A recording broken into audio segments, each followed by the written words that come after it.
Welcome back, ladies and gentlemen, to the Colorado Rockies. We are into opening day of the 2032 season. This is year number 8 for our Colorado Rockies, and I will be honest, I have not played this offseason to the utmost of my abilities. I may have shot myself in the foot a little bit, and this may be an interesting development. I still think it's still good. It's not like I completely burned the organization to the ground.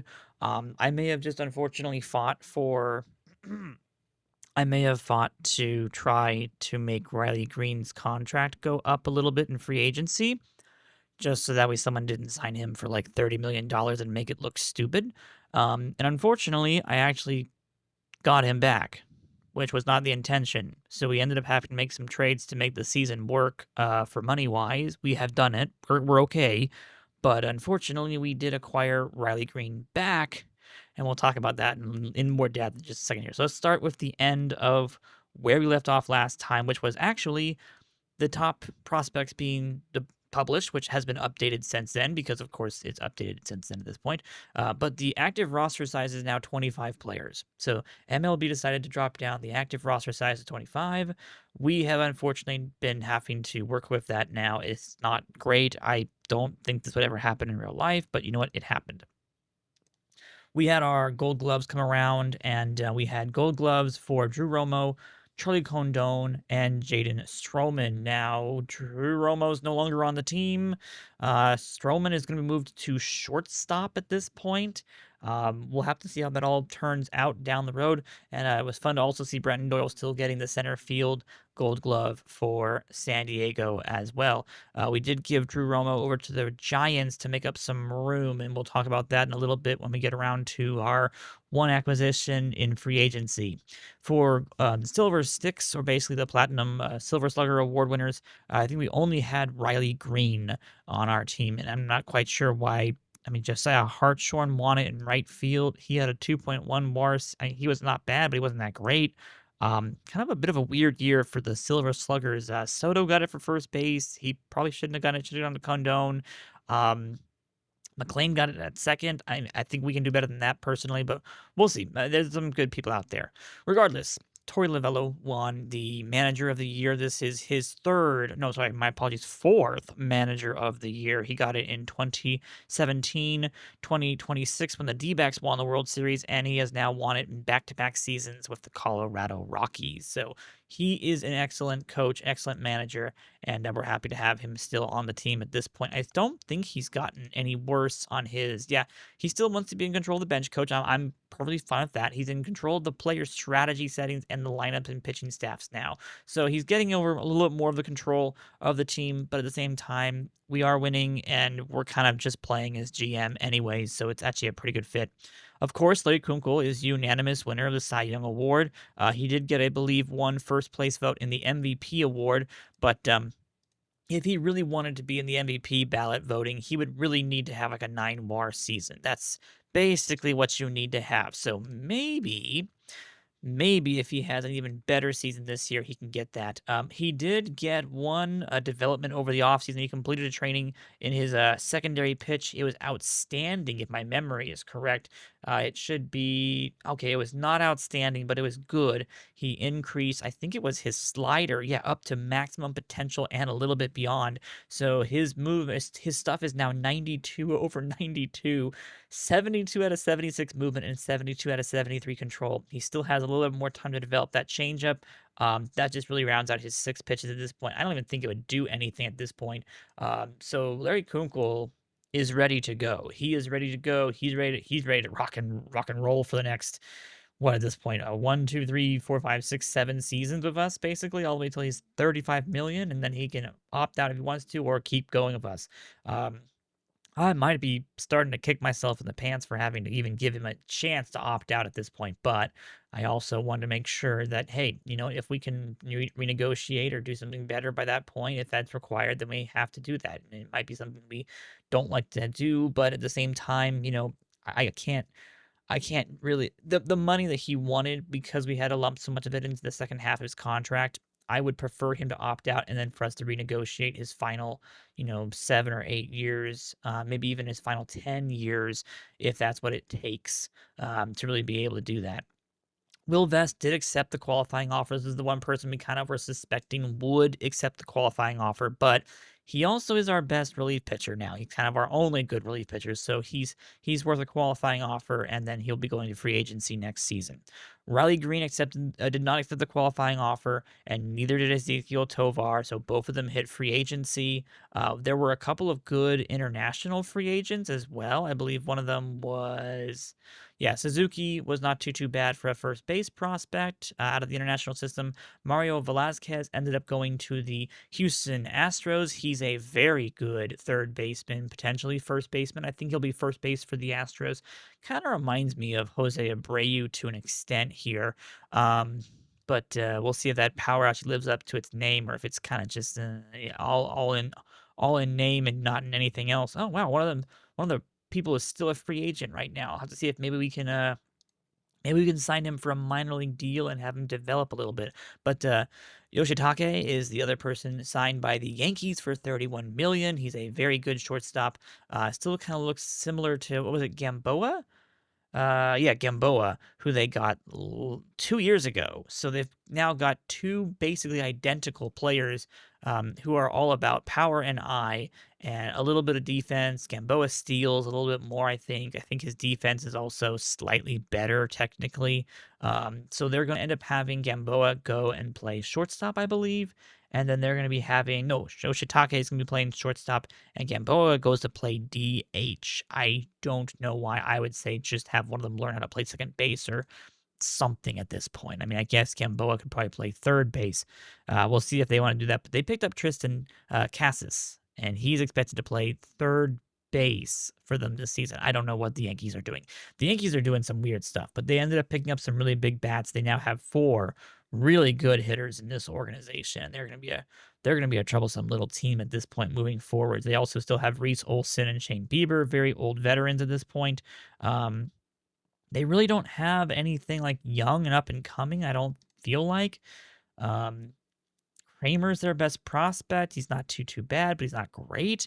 Yeah, they're kind of in win now mode, and they're hoping and relying upon people like Oscar Solis, to really just come back from a rougher season last year. And a lot of their offense really is going to be coming from these international prospects that are just going to carry them through the system.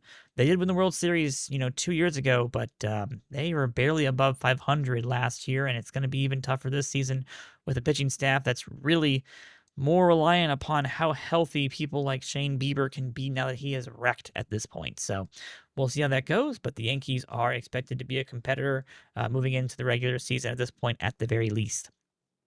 We, of course, continue to find more prospects. The lottery draft was announced. Nothing really earth shaking at this point. Guardians swap with the Athletics for the number one overall draft pick spot at this point. The draft pick this year is going to be pretty interesting, and I kind of wish that we didn't get Riley Green back. So the Rule 5 draft came around. We ended up picking one person from that. And then Tovar ended up leaving. He is now playing on the Mets, and they offered him 28 mil, which was, that was basically just outside of what I was wanting to pay him. I really wanted to pay Tovar closer to like 22, 23. That's kind of what I think he's really worth. But they offered him 28, and I think someone else was willing to even go to 30 if necessary. So we do get a compensation supplemental first round pickup for him. We had some, we started to do our development of our international scouting for the prospects there, and then we accidentally signed Riley Green. We were fighting with the Angels, the Dodgers, and I don't think it was the Padres. I think it was somebody else. But we were not going to let the Dodgers get him. So unfortunately, he is wrecked. I'm probably going to have problems for having done this contract, but we were trying to push him, and we got him for $45 million, which is a lot. But this is the best outfielder that you can get in baseball, like by far. This is the best outfielder you can get in baseball. He is, he's second. Oh, never mind. I guess he's not the best outfielder in baseball. But regardless, he is a big piece of our offense, and losing him and Tovar really was just kind of throwing some red flags that I just didn't know if we were really going to be able to supplement their losses. I think we would have been fine, but I was willing to make a bet on Green going over 45 million. I probably could have done 42, 43, and probably lost him to a bigger team, and then we wouldn't be having a discussion. And again, we would have had a supplemental first round draft pick selection in the draft at this point. But instead, we will be taking Riley Green on for another, what was it, 5 seasons? Is it 4 or 5 seasons? 5 seasons. Last season being a team option buyout for 5.5 mil. So if it gets really bad in 4 seasons, we can opt out and move on from him at the age of 35. So hopefully he's still okay. I mean, he had a phenomenal season last year. I actually was really hoping we'd be able to do this, and it is cheaper than what he was asking for an extension.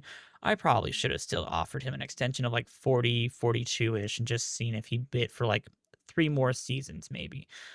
But regardless, this gives us more time for people like Justin Novar to be able to develop, Sean Cavins to develop.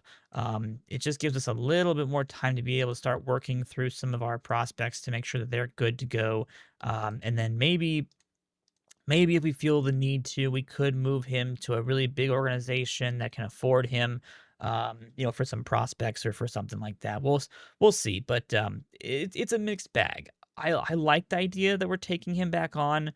I don't like the idea that it costs us 45 million, and it's going to be a problem down the road when we get to, Kunkel starting to cost more and some of our other players beginning to get more and more expensive. So in a corresponding move, we did make a trade to the San Francisco Giants. We gave them Drew Romo, our star catcher, who is just not able to hit anymore. And he's getting worse and worse. He can still run, he can still field, but for $11.6 million, it's just really not worth it for us. We also gave them Nelson Rada, and basically he's just not able to hit either. He's starting to get to a point where he's just not that good, and he's fragile too. His defense is still pretty good. His speed game is still pretty good, but he just can't hit. So unfortunately, both of them had to leave. We had to give him a good amount of our quad A players as well, including Micah Matthews, unfortunately. But we were able to pick up Logan Gilbert, as well as having them retain some of Gilbert's contract. We retained some of Rada and Romo's contract, but we're basically able to kind of sneak out of about, I think we saved about, well, in the long run, we're going to save roughly about $50 to $60 million in contracts that we're not going to be spending. We're going to have some problems for this current season because Logan Gilbert is a high quality pitcher, as you can see, a 4-star quality pitcher. So he's our new number 2 pitcher, and Ben Jacobs is now number 3. But the Giants were willing to pick up 25% of his contract. There is a player option for next season for Gilbert at $27.8 million.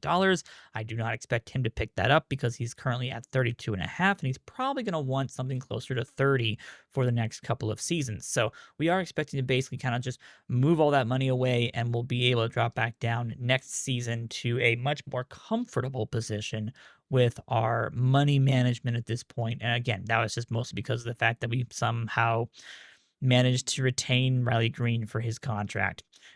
We did pick up some international prospects, which is of course from our this is of course the international developed created scoutable players that you can do. So we picked up Robledo. This is one of our interesting prospects. I'm hoping that he will be hopefully on the top 100 prospects down the road, but this is a very decent shortstop, potentially second base prospect if he doesn't quite make it at shortstop, but good bat. We'll have to see what he can do as he continues to develop. So we picked him up, and the owner did not increase our money, which I was really hoping that he would increase our money back up a little bit, at least get us back up to like 240, and then maybe next season we could have had like 260, but unfortunately that was not the case. So we also went ahead and did another exchange. We actually traded and acquired Bobby Centrone back from the Minnesota Twins, and $40 million in cash for Armando Cuervo and Mario Morales. This is our, and this is going to be too. This is our best defending shortstop in the minors. He can't really hit that well. He had a good season in the rookie ball system last year. He was a international amateur free agent found from the Dominican Republic back in 2028. He was prospect ranked at one point. He was actually really good at one point. Our scouting for him at one point had him being a very decent hitter, with some decent eye, and then he just crashed about 3 years ago. He's been slowly trying to make it back up, but the defense is kind of all he's got at this point. So regretfully, it's really not going to be that big of a loss for us. And then Mario is a little bit better on the hitting, but a little worse in the fielding. And he is a 19-year-old prospect all the way down in the rookie system. He could be developing into something a bit nicer. He is another minor league contract player that we ended up finding, I think, randomly one day, and he could be interesting, but he would have to really start to develop in that on the bat even more so than he has in the past. So we were able to get $40 million in cash, keep ourselves afloat for the season, and get Bobby Cintrone back, and we already had a good scouting on Bobby Cintrone. After all, I think we ended up getting him out of Cuba, back in 2025. So we know Cintrone pretty well. He was part of a deal that we did that involved Ashley Andahar getting Yuri Perez. We also picked up Billy Carson in that deal and some money. I'm still upset that we got rid of Ashley Andahar and he immediately put up a 5.6 WAR season for the Twins. But oh well, that's just what happens, unfortunately. So we did that trade as well. Continue to see some development from players. We picked up Varga in the Rule 5 draft. That was the person we ended up picking up at this point. We have been continuing to see some interesting developments from some of our players. Nothing that's really stuck out as like really, really good. Our other our other international amateur free agent we picked up was Hector Guajardo. This could be a very interesting catching prospect for us down the road. This is someone we might actually be able to see some good development from, and he's got really good defense and a really good bat profile. If we can develop this bat, this could be someone that could easily be a headline catcher for us down the road. Switch hitting 16-year-old will be joining the rookie ball system at this point for the upcoming season. Last but not least, we have again just more development over the course of the offseason. We basically just continue to try to sim through all of spring training. We had some really good developments from some of our programs.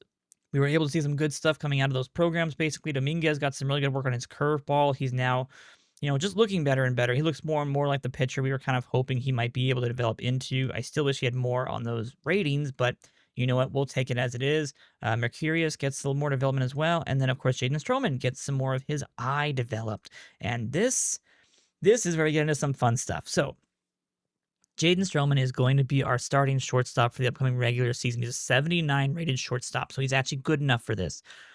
Because of those eye improvements, he's now 4.5 stars as a shortstop. This could be a breakout season for Jaden Stroman. We are hoping and praying it's a breakout season for him. He can play right field. He can play second base. He can play shortstop. He can pretty much play anywhere you want him to.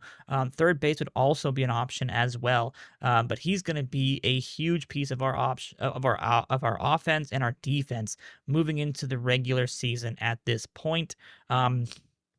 Otherwise, Fiend's not doing well. He's now 2.5 stars as a relief pitcher. He just hasn't been able to really keep his ratings up as high as we'd like to have him do, and he is not going to be in the rotation this season. We are only going to be having Caden Crowell, who we picked up in that Detroit Tigers deal alongside Ben Jacobs, who also has dropped down to 2.5 stars. So I personally, I don't see it. I think he's way better than 2.5 stars, but that's just what the game thinks at this point, basically. But we're going to have Kunkel, Gilbert, Jacobs, Crowell, and Dominguez in our rotation, with Vest, Mercurius, and Cowles being our main relief pitchers. Carlson, Bew Peterson, someone I picked up from the Rule 5 draft as well, is going to be here in the system. He's a two-way player, but he's going to be a starting pitcher potentially down the road. We're going to see if we can continue to develop him as well. Abameo Hernandez joins the squad once again. He had a much better season last year. He's finally starting to get some positive WAR, but this is probably his last chance. If he doesn't do good this season, I'm probably going to drop the 32-year-old. Otherwise, Jackson Baker returns. He's been doing some pretty good work down at AAA. Hopefully, he'll be okay up here.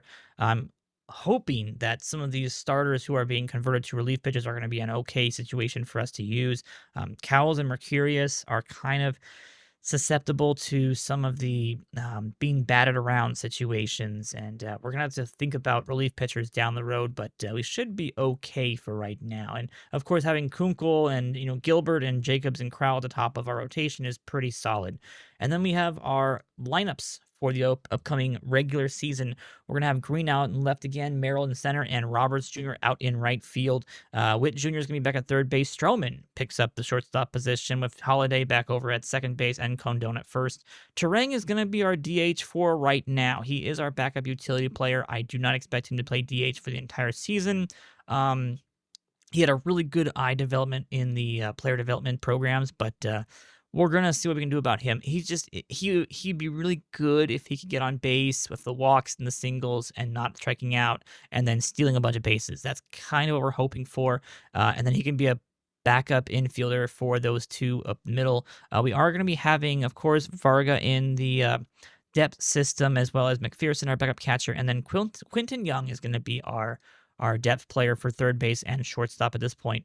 It's hard to do 25 players. I know a lot of people are going to be like, it's not that difficult, but it really is. Once you realize that you basically have to make somebody be like a multi-utility player, now suddenly I kind of wish I had like a Chris Owens or I had somebody like a Garrett Hampson who could just play every single position and play it decently, because that would be so much better for our depth and our ability to be able to just have some kind of a replacement player for every single position. So we'll see. Maybe I can drop a relief pitcher and pick up another batter at this point, but that would really only work if our pitching staff has good stamina, and 54, 76, 38, 59, and 49 just really is not going to cut it, unfortunately. So it's going to be an interesting season at this point, and I think we're still going to be the top team in baseball. I think we're still very, very talented and very, very good.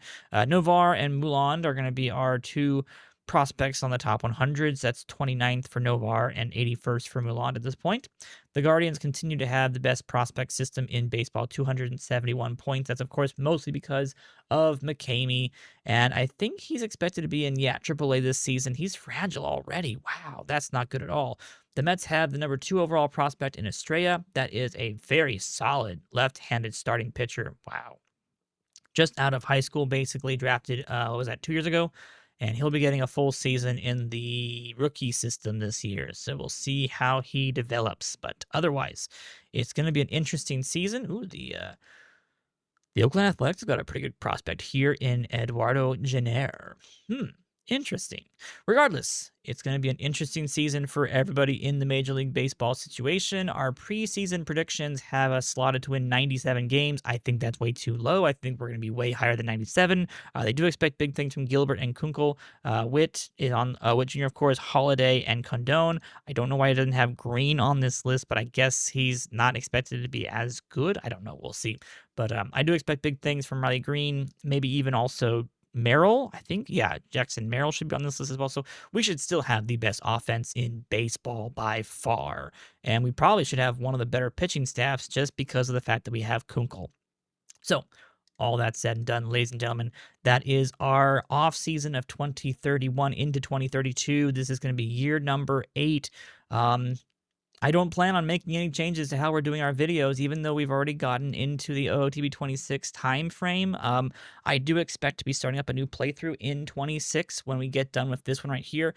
I'm expecting to be able to play through all of Larry Kunkel's career. That is basically my goal now, is to play all the way until Larry Kunkel retires, and hopefully retires as a Rocky, going to the Hall of Fame on the first ballot unanimously. That is like the goal at this point. The goal is to make Larry Kunkel the best pitcher in baseball history, and probably make Charlie Condon try to hit the most home runs in baseball history as well. We'll see.